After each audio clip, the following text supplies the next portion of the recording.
Now, the big news of the week was the senseless killings in Paris. France has started 3 days of national mourning for the victims of the terror attacks in the heart of the French capital. Grief, shock and considerable anger tonight of the worst terror attack in Europe for a decade. Islamic State, in an official statement, are claiming responsibility. The suspected mastermind was named as Belgian Abdelhamid Abaoud. It was an attack on a way of life. But the Parisians say they will not be bowed. It was so heartbreaking, wasn't it? Do you know what? But don't call the people that did this masterminds.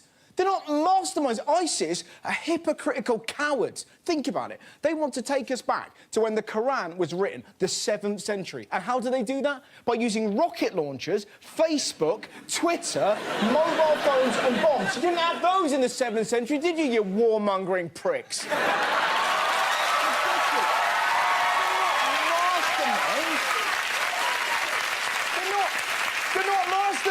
They're ignorant thugs who've hijacked a religion to create fear. Or, to quote Boris Johnson, jihadis are porn-watching wankers.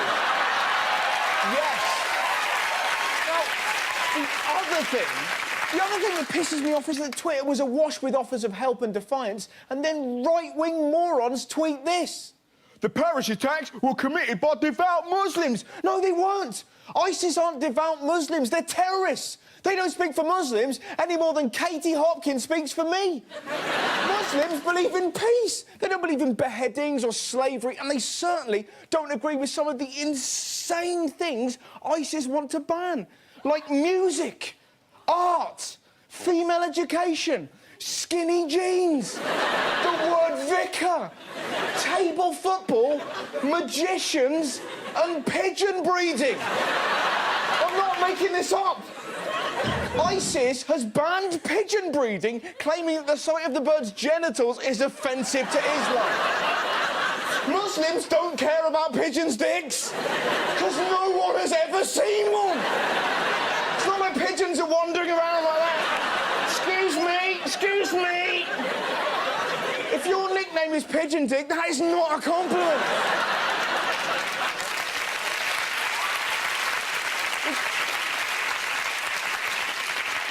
We cannot be afraid of these morons. It's the people's job to live your life. It's the government's job to look after the people, and it's the comedian's job to make people laugh. That's why, when I read stuff like this, according to intelligence gathered by police, terrorists have started training in rural parts of Wales, I'm not scared. Do you know why?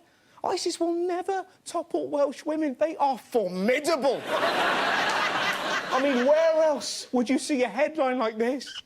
Drunken woman from Wales takes bite out of car during argument. The point I'm trying to make, terrorism can't destroy humanity. Look what the people of Paris did the day after the attacks. Parisians were reclaiming their streets, lining up in their droves to donate blood. That is defiance. Should we stay inside and cower in fear? Fuck no. Now, talking of defiance, look at this response to tragedy. This is incredible. At the Bataclan Theatre, Antoine Larice lost his wife, the mother of his little boy.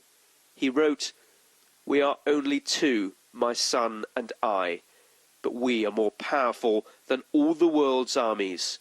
In any case, I have no more time to waste on you.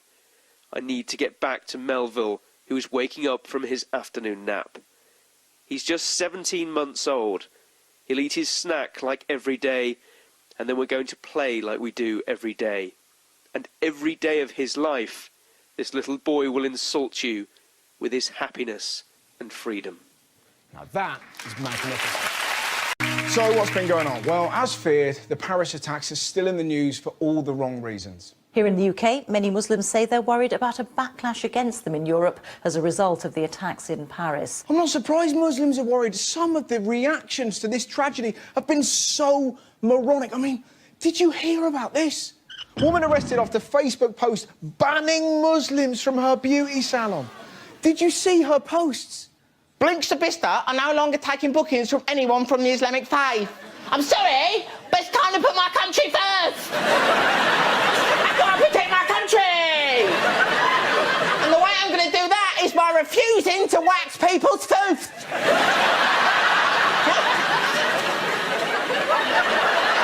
People that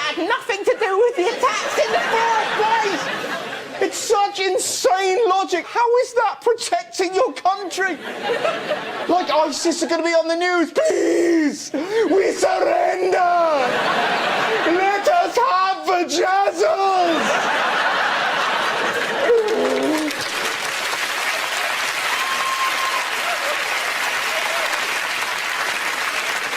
None of this is worth it if we can't have tinted eyelashes. What I want to know, how can you be racist and run a beauty salon? Fake tans must be a nightmare. Come in, madam. Shh. Now get the fuck out of my shop!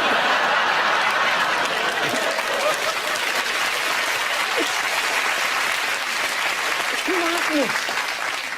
Terrorists aren't into beauty or grooming. Most of them look like kebabs. Idiocy wasn't just confined to Britain. Did you see how the American right-wing media responded? Did they promote peace and understanding? What do you think?